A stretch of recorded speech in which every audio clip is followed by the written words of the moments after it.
J'ai beau être l'une des personnes les plus bons publics au monde, il y a quand même des films que je n'ai pas aimés cette année. Bonjour à toutes et à tous, c'est Erwan, j'espère que vous allez bien. Je suis hyper heureux de vous retrouver aujourd'hui pour parler des flops de l'année 2023. En tout cas, ce sont mes flops. Je vais donc vous évoquer là dans les prochaines minutes les films que moi, à titre personnel, je n'ai pas aimé ou du moins qui m'ont beaucoup déçu. C'est une liste qui bien évidemment est subjective, qui ne concerne que mon avis et je vous inviterai à me mettre en commentaire vous les films qui vous ont déçu cette année, ou que vous n'avez pas du tout aimé. Et je pense qu'on est parti. Je suis trop heureux de faire cette vidéo, j'y pense vraiment depuis des jours et j'avais qu'une hâte, c'était de vous partager mon avis, du coup on va dire un petit peu négatif sur ces films là, même si encore une fois je suis pas du tout là pour défoncer les films ou dire c'est nul et point. Non, dans tous les cas c'est qui mon avis, c'est même pour la plupart je vous dirais c'est des films qui je pense sont objectivement très bons, juste voilà j'ai pas été la cible sur le moment et je pense que ça va être très intéressant parce qu'on va aussi bien parler de films qui ont été vraiment pas du tout aimés par la plupart des gens et donc ça va pas forcément vous étonner qu'ils soient dans cette liste là, comme de films qui sont considérés pour certains comme des chefs-d'œuvre de l'année 2023. Donc c'est pour ça, ça va être très très intéressant. Et on va commencer par un film, justement puisqu'on parle de chef-d'œuvre, c'est un film vraiment qui a été adulé par la presse, par le public, pour beaucoup comme l'un des plus grands films de cette année. Il l'est d'ailleurs je pense dans le top de pas mal de personnes, mais c'est un film où ce n'est pas du tout passé de mon côté, c'est Aftersun.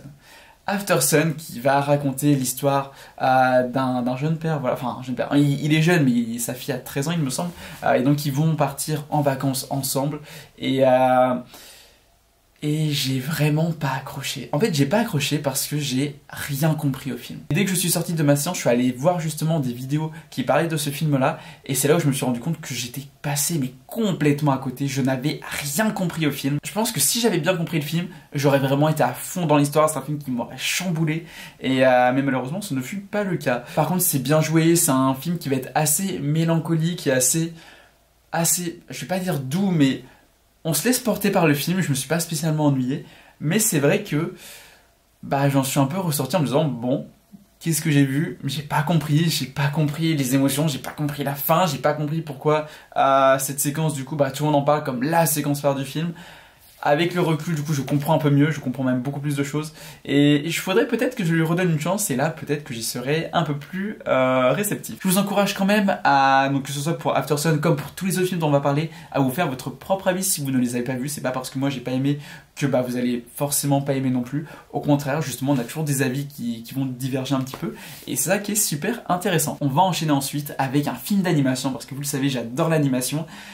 Et là, j'en suis pareil ressorti assez mitigé, c'est les Tortues Ninja. J'attendais beaucoup le film parce que j'aime beaucoup l'ambiance des Tortues Ninja et je me suis dit ouais, un film d'animation ça peut être super sympa et tout. J'ai pas du tout aimé l'animation et c'est ça mon principal problème avec le film parce que en soi l'histoire, bon, c'est une origin story mais ça reste plutôt sympathique à voir, c'est assez rythmé, il y a une bonne ambiance et tout, il y a pas de souci, mais l'animation, je l'ai trouvé immonde. Je suis désolé, hein, c'est vraiment personnel, hein, mais je l'ai trouvé sale, je l'ai trouvé crade, j'ai trouvé ça... j'ai vraiment pas aimé. Mais je comprends pourquoi, en fait, je comprends pourquoi ils ont voulu adapter ce style d'animation, parce qu'on est vraiment avec des mutants, avec des créatures, qui ont muté, qui ont subi des expériences ou autres. Donc, je trouve que l'animation apporte vraiment quelque chose au film. C'est juste que j'ai pas du tout été réceptif à cela. Par contre, je suis vraiment content de voir des styles d'animation qui divergent un petit peu, qui changent un petit peu. Et ce film en fait partie du coup. Donc, en soi, j'ai pas non plus détesté. Mais mon problème, c'était vraiment avec l'animation. Et quand c'est un film d'animation, quand les visuels te posent problème, c'est un petit peu compliqué. Par contre, j'irai quand même voir la suite, hein, puisque normalement une suite devrait sortir... peut-être pas l'année prochaine, mais peut-être, je pense, 2025, 2026 ou plus tard. On va enchaîner avec un film d'horreur, et je pense que ça va pas surprendre grand monde, c'est La Nonne 2. Alors, j'ai pas détesté le film, mais même honnêtement, il y a très peu de films que j'ai vraiment détesté cette année, mais... voilà quoi, en fait, même de base, je suis pas du tout ce qui est film d'horreur qui va tourner autour de la religion, genre les nonnes, les exorcistes, tout ça, c'est vraiment pas un truc qui me plaît, c'est vraiment pas ma came. Et voilà, mais bon, j'y suis quand même allé. Et je regrette pas en vrai parce que dans l'ensemble j'ai quand même passé un bon moment. Mais c'est vrai que en fait pendant toute la durée du film je me disais c'est intéressant, ok, ouais ça démarre bien, ok c'est sympa, ok. Ça prend du temps quand même à se mettre en place, mais je me dis c'est bien, genre j'aime bien moi les films justement qui prennent leur temps et tout pour après envoyer du lourd quoi. Sauf que en fait, ouais, il y a genre 1h30 d'installation pour peut-être 20 minutes Donc ouais, très loin démarré et je trouve pour pas grand chose. Et honnêtement, si jamais il y a un troisième, je pense que j'irai même pas le voir parce que voilà quoi, enfin je sais pas, j'ai juste l'impression que c'est un peu du vu et du revu. Après, ça jouait bien, c'était sympa et tout, il y avait de bons effets. Et il y a une scène, vraiment la scène avec les magazines, on va dire, qui m'a vraiment marqué parce que je l'ai trouvé superbe, vraiment. Et je me suis dit, ouais, trop bien, mais c'est le seul moment où je me suis dit, ouais, trop bien. Et du coup, une scène de 2 minutes sur un film de pratiquement 2 heures, pour moi, ça sauve pas un film, malheureusement. Allez, on va enchaîner avec un film qui, je crois, n'a pas fait trop de bruit. C'est le film Reality avec Sydney Sweeney, qui a un pitch très intéressant car c'est totalement inspiré, si ce n'est pas même copié-collé, d'une histoire vraie. En fait, Sydney Sweeney, donc, que vous connaissez sûrement pour Euphoria, qui sera prochainement à l'affiche de Madame Web, incarne du coup on va dire une dame. Elle est soupçonnée d'avoir transmise des informations compromettantes donc sur les États-Unis à justement donc alors je sais pas exactement et je veux pas dire de bêtises mais on va dire aux ennemis des États-Unis. Voilà, donc du coup il y a 2 agents du FBI qui débarquent et qui vont l'interroger dans une pièce vide donc chez elle du coup pendant 1 heure. Enfin ouais c'est ça, ouais, le film je crois dure 1h17 donc c'est assez rapide. Et en fait c'est totalement inspiré d'une histoire vraie, c'est un truc qui est vraiment arrivé, qui s'est passé je crois en 2017 si je dis pas de bêtises, donc c'est tout récent. Et en fait la plupart des dialogues, je crois que limite sur 90% des dialogues, en fait c'est juste la réinterprétation des enregistrements qu'on avait donc de cette histoire à l'époque. Ils ont juste en soi on va dire copier-coller mais par la parole les enregistrements. Je sais pas si c'est hyper clair, j'ai pas les bons termes, mais donc voilà, et ça peut se sentir parfois dans la manière dont ça peut être dit. Et en fait le film, j'ai trouvé que, alors après oui, ça reste un film, mais du coup, on peut être presque limite proche je vais pas dire du documentaire, mais en tout cas, c'est vraiment ultra réaliste, comme c'est une histoire toute récente, et du coup réelle. Mais, j'ai pas accroché, et même le film a beau durer, donc même pas 1h20, j'ai trouvé ça long, j'ai vraiment trouvé ça très long. Et parce que vraiment, enfin, c'est juste Sydney Sweeney qui pendant 1h10 est dans une pièce, et juste elle est adossée au mur, et elle va répondre à quelques questions quand elle va répondre, et oh, c'est long, franchement c'est super long. Et pourtant j'adore les huis clos, donc moi un film du coup qui se passe pendant plus d'1 heure dans une seule pièce, je me dis ouais trop bien, il y a moyen vraiment de faire un truc ultra rythmé au niveau des dialogues et tout. Là c'est pas le cas en fait. Genre vraiment j'ai trouvé ça plat, c'est... Oh là là, j'ai vraiment pas accroché. Mais encore une fois, ça peut se comprendre étant donné que c'est vraiment inspiré d'une histoire vraie et qu'ils ont repris vraiment les dialogues à l'identique. On va passer ensuite sur un film qui s'appelle, alors je sais pas si beaucoup d'entre vous l'ont vu, ça s'appelle Le cours de la vie.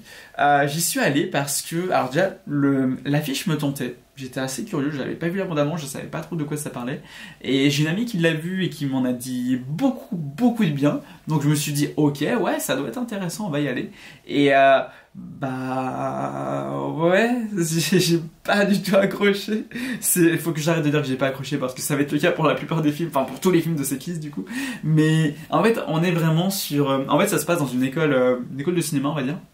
Et il y a je crois que c'est une scénariste ou une écrivaine, je sais plus, qui va venir donc dans un amphi et du coup leur dire et du coup donc devant des élèves et leur expliquer selon elle voilà comment est-ce qu'on doit faire une bonne histoire, un bon scénario, voilà, il vous faut des personnages comme ça, il faut que ça soit ça, il faut nanana.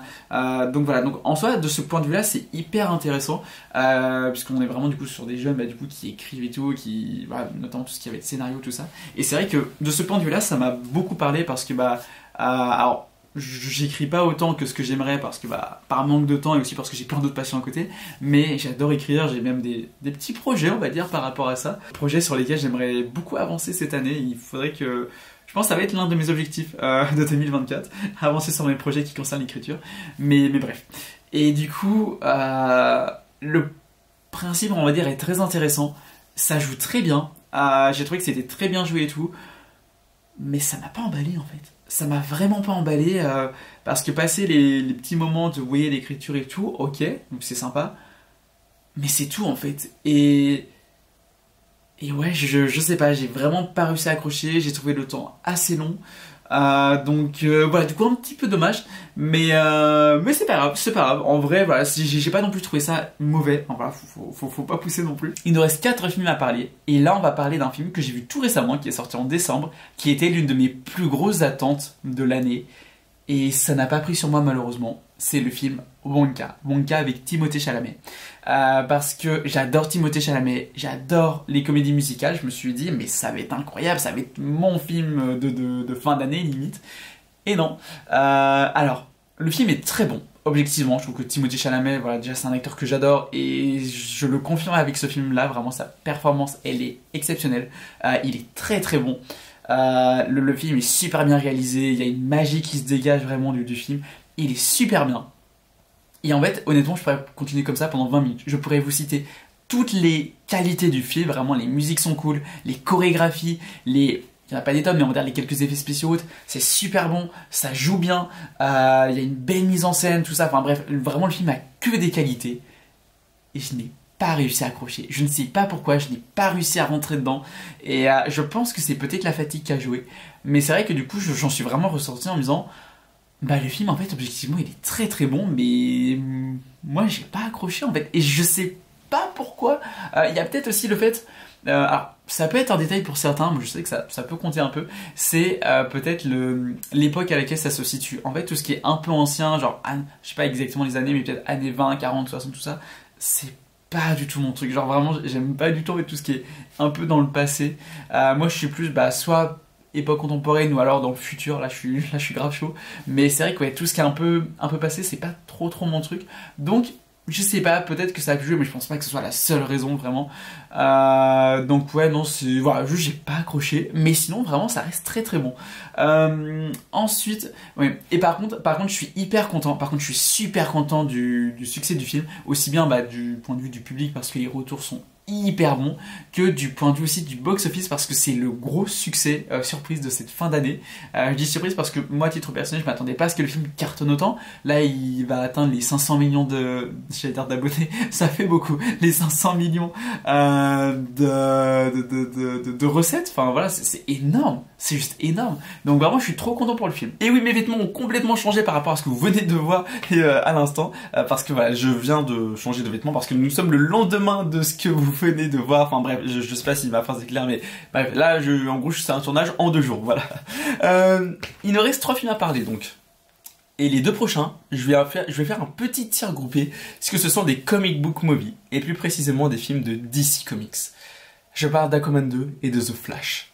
J'ai longtemps défendu DC au cinéma, surtout leur DC EU comme ils l'appelaient, qui donc est mort. Et heureusement, j'ai envie de dire, c'est horrible, hein, peut-être, je suis peut-être pas très sympa, mais heureusement que c'est fini. Donc avec Aquaman 2. Et donc je vous disais, j'ai longtemps défendu DC. Même quand ça n'allait pas, même quand oui, objectivement, c'était pas fifou, je les défendais. J'étais oui, mais ça reste quand même des films DC, c'est quand même très très bien et tout. Moi j'adore, moi je prends du plaisir et tout. Là vraiment. Je vais pas parler de Shazam 2 parce que Shazam 2 j'ai beaucoup aimé d'ailleurs. Alors une petite vidéo ici, Blue Beetle j'ai passé un très bon moment aussi. Mais alors The Flash et Aquaman 2 qui auraient dû être les mastodontes de DC là cette année. Enfin voilà, ils sortent quand même 4 films dont 3 suites. Mais ouais non, vraiment, enfin je sais même pas par où commencer. Si vous savez quoi, on va commencer par Aquaman 2. Les effets spéciaux sont sympas. Il y a pas mal de variétés de poissons, de lieux et tout. C'est bien fait, c'est sympa, c'est varié, c'est cool. Patrick Wilson, très très classe, vraiment, enfin, charisme et tout, il n'y a pas de souci, c'est tout. Genre vraiment, parce que même Jason Momoa, que j'aime beaucoup, c'est juste un gros beauf qui boit de la bière et qui je suis désolé pour le langage mais vraiment, mais qui se fait pisser dessus à plusieurs reprises dans le film, littéralement. Et c'est dommage parce que il y avait moyen de faire quand même quelque chose de très bien, même de très solennel ou je sais pas, c'est comme le roi de l'Atlantide et c'est, enfin je sais pas, c'est honnêtement même c'est à peine si j'ai pris du plaisir, vraiment. Il y avait des trucs en fait pourtant dans le film qui commencent à être bien, tu te dis ok. C'est... En fait, je sais pas, dès que t'as des tentatives de trucs cool, bah non, c'est... Soit ça cut, soit il change, soit ça part dans une autre direction. Et c'est grave dommage. C'est grave dommage et c'est... Enfin, surtout quand tu vois que le premier était complètement dingue. Le premier Aquaman, c'est une aventure voilà, c'est jouissif, c'est génial, c'est jubilatoire, c'est... Enfin, je sais pas, genre, c'est d'une générosité, mais dingue. Et là on a cette suite, et c'est pas du tout la faute du réal de James Wan donc, parce que bah tu sens que lui il a vraiment la volonté de faire un bon film et tout, qu'il s'est vachement renseigné sur les comics, sur les différentes variétés de peuples, de poissons, de lieux, tout ça, mais le truc aussi c'est que le film en fait il est passé sous 3 régimes différents je crois chez Warner et chez DC, donc forcément bah quand on a un qui dit allez on commence le tournage, il faut que ça aille dans cette direction, il y aura ça, ça, ça, puis on a un autre qui prend la tête, genre peut-être à la moitié du tournage ou aux 2 tiers et qui dit non en fait non, ça vous allez me rechanger, on va refaire ça et tout, puis t'en as un troisième après qui lui prend la place, le tournage est fini, qui dit allez on va retourner des trucs, il y a ça, enfin bref, c'est donc j'ai envie de dire, c'est pas la faute du film non plus, c'est, voilà. Le seul truc, oui, pour moi, l'un des gros points négatifs, c'est Jason Momoa, et ça me fait mal de dire ça parce que je l'adore, en temps normal. J'aime beaucoup ce qu'il fait et tout, mais là, en fait, c'est une caricature de lui-même, quoi. Il fait juste le gros beauf, et jusque dans les dernières secondes du film, et ça gâche tout, en fait. Il y a vraiment une scène, pour moi, à la fin du film, il gâche tout. S'il avait pas fait son gros beauf ou autre, il était parfait, il était juste, mais il gâche tout, et c'est dommage. Bon, et parlons du cas de The Flash, je pensais pas dire ça, mais j'ai moins détesté qu'Aquaman, parce que The Flash, au moins pendant la première heure, j'étais vraiment à fond, et je me disais, waouh, c'est trop cool. Même la scène avec les bébés, hein, que beaucoup n'ont pas du tout aimé. Moi, franchement, j'ai bien aimé, franchement, j'ai trouvé ça assez cool, assez osé. Mais ouais, non, vraiment, The Flash, en fait, vraiment, pour moi, là où pour moi ça commence à pas aller, c'est à partir du moment où il y a Michael Keaton qui arrive. Parce que c'est pas ma génération, c'est pas mon Batman, j'ai pas grandi avec, ça me parle pas, j'ai pas la nostalgie. Et je me doute bien que voilà, pour les gens qui ont vu les films, voire même qui ont peut-être grandi avec ou autre, c'est leur enfance, tout ça. Oui, forcément tu dois avoir la nostalgie, ça doit te faire un truc, ça doit être grave cool. Moi vraiment du coup j'étais bon, ok il est là, ouais, et pourtant j'essayais vraiment de m'investir, hein, mais j'arrivais plus en fait. Alors que justement la première heure qui se concentre vraiment sur Barry Allen, je la trouve vraiment bien. Je trouve que les effets spéciaux dans l'ensemble sur cette partie-là, hein, sont plutôt bien faits. Les effets spéciaux de la fin, on y revient peut-être un petit peu après, mais c'est immonde. Immonde. Non, en fait, j'ai même pas envie d'y revenir. On en parle maintenant. Les effets spéciaux, et je suis désolé, hein, vraiment, parce que pourtant, je suis quelqu'un qui est hyper indulgent au niveau des effets spéciaux. Tout même quand on a plein qui disent ouais, c'est moche, on va les fond vers tout ça. Moi, je suis en mode bah non, franchement, ça reste quand même très beau. Même Ant-Man 3, j'ai trouvé très beau visuellement, et je sais que je dois faire partie des 5 personnes sur Terre à dire ça. Mais voilà, mais The Flash, ça fait partie des pires effets spéciaux que j'ai vus depuis une décennie, vraiment.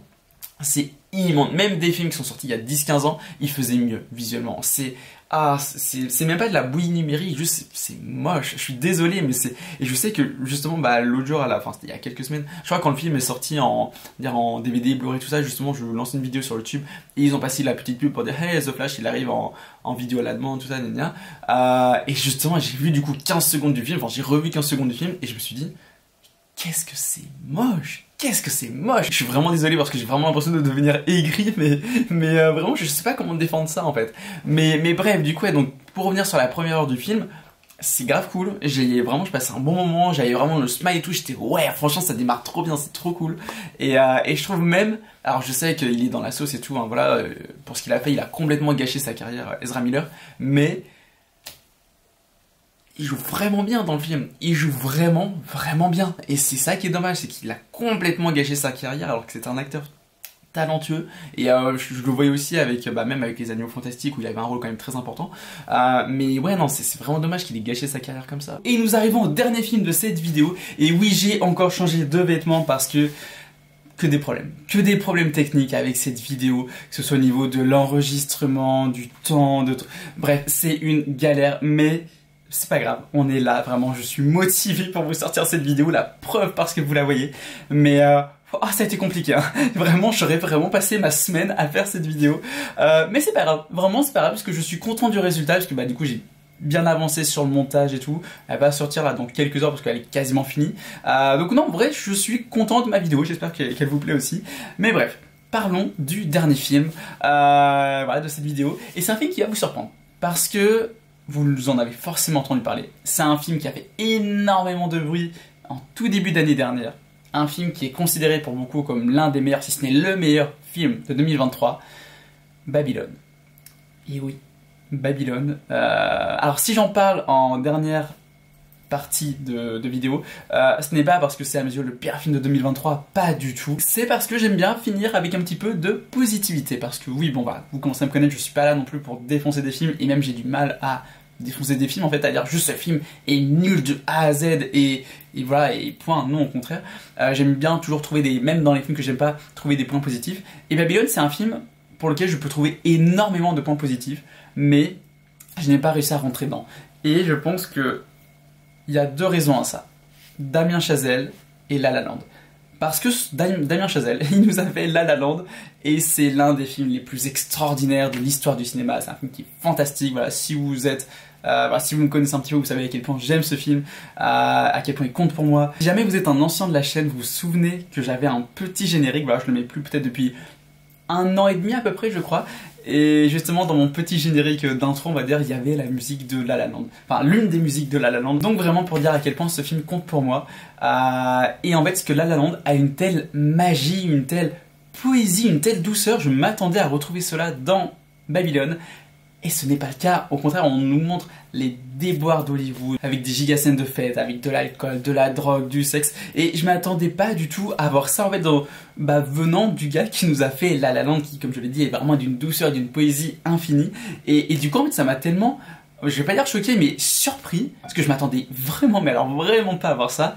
Du coup j'étais, ok, je m'attendais pas à voir ça dans Babylone, puisque en fait je suis vraiment allé voir le film sans avoir vu de bande-annonce, je voulais vraiment la surprise de Max.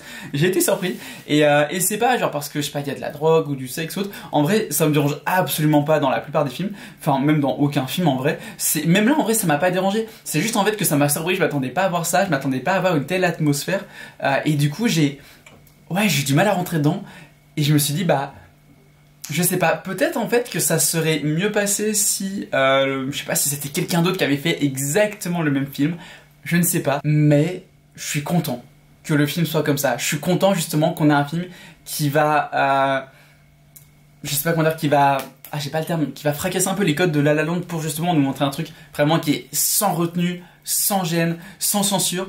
Et au contraire, on a besoin de films comme ça, on a besoin de cinéastes comme Damien Chazelle justement qui ne se mettent aucune limite, qui nous font un mastodonte de 3 heures.